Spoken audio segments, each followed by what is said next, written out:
Uh, Divisional matchup: the New York Jets at 2-5, disappointing 2-5, heading to New England, taking on the New England Patriots. Uh, some injury concerns, I guess. New York Jets. I don't think people realized how banged up they were defensively versus Pittsburgh this week. I think the loss of DJ Reed, not having him, showed up against George Pickens, showed up against Najee Harris, some of those physical guys they had to play. And their nickelback, Michael Carter, he's one of the best nickels in football. Uh, he hasn't been playing the last couple of weeks. So hopefully they could come back and return and help these guys out. Sauce Obviously, their Gardner, I think, favorite got banged up as a well in little that bit. game. Yeah. Yeah. And prayers to Xavier Newman. I Yeah. literally thought he died. I thought he died for sure. And then both safeties, Chuck Clark, Tony Adams, uh, both left Sunday's night game. So their secondary is really banged up this week. Keep an eye on that. Drake May, he looked pretty good uh, in his first, you know, real shot. I feel like he looked really solid. His passing chart, if you looked at that yet, it looks phenomenal. I think he'll have some success. The Jets, I believe, are favored by, am I wrong, 7 full touchdown? Is that correct? That's correct. Yeah, On the that's a road, lot of too. points. I don't know if I could take the points. Obviously, we're all pretty much hoping that New York stays relevant because they get talked about on mainstream networks every day. Uh, And it so looks like it's going to be yeah, Hassan Reddick's first game for the Jets. So, I mean, that could yeah, be a shot of life in the defense that I think really needs it at this point. yeah. I'm going to take the Jets, but I'm not going to take them to win by 7+ points. I still think they got a lot of questions. I think uh, Bill Belichick actually talked about it a little bit today on McAfee's show today. Uh, Basically, this is what happens when you fire a coach middle of the season. Uh, he was pretty much the voice of the defense, and I thought it showed against Pittsburgh. I mean, Yeah. they're talking about Yeah. Russell Wilson being a great quarterback or having a good night. I don't buy into that one bit. I think He threw New a York was lot of just underthrown footballs that exactly bounced into the Steelers' way. It was a yeah, closer game than the score indicated, I think.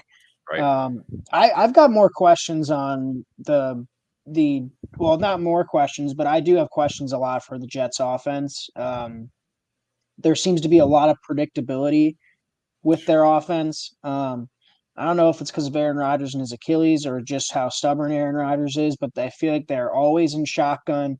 Uh, it seems like a very limited route tree. I think all the receivers, other than Allen Lazard, it just seems like it's all everything in the middle of the field. It's always slants.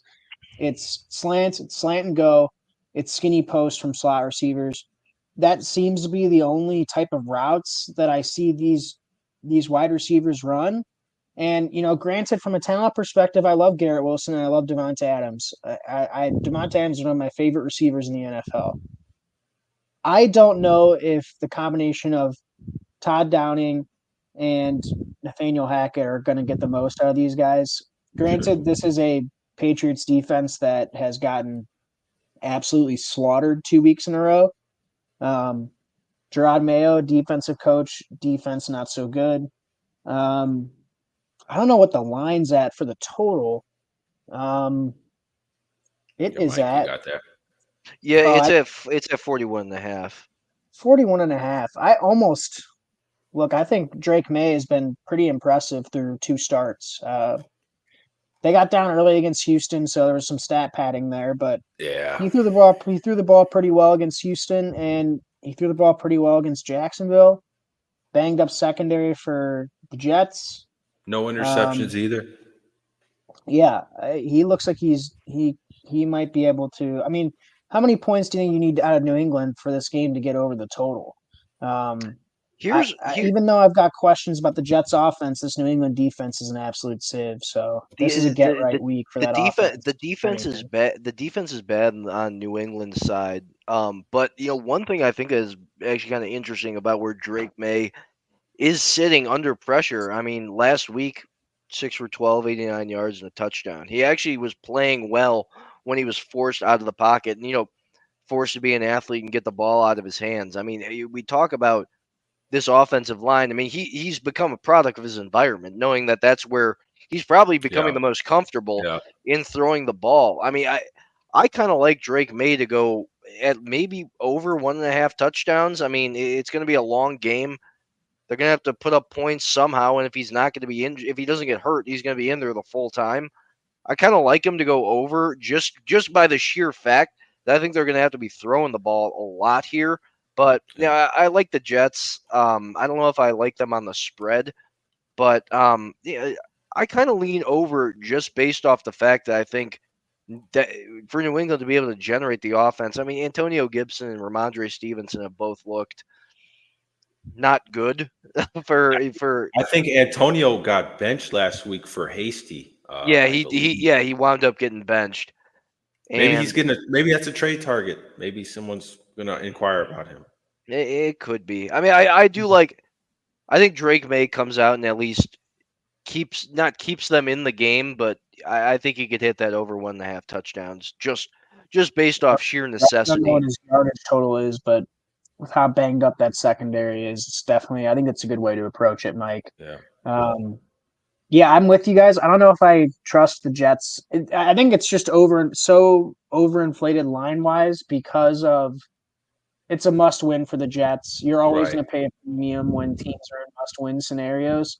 Um, you see that a lot late in the year when teams are in must win scenarios and some of these lines get real janky because teams need to win to get into the playoffs. We saw it with a couple years ago with the Colts versus that dreadful Jacksonville team. I think the Colts were like 9-point favorites and ended up losing outright to get into the playoffs. Those Carson Wentz Colts. Mhm. So like when teams are in these must-win scenarios, you're always gonna have to pay a premium betting wise. And yeah, definitely don't like the Jets spread. I do think that they win the game, but I'm with you. I think it might be closer than the market's indicating for sure. Yeah. Maybe Keon White for a sack. Uh, Yeah. I could see that. Now, just real quick, also, I want to mention the one guy. I think he's a perfect fit. I said Shador to Miami is a perfect fit. I think Will Campbell from LSU. I think he's a perfect fit for New England. I think they Mm-hmm. desperately need a left tackle badly. Yeah. But with that being said, we'll move on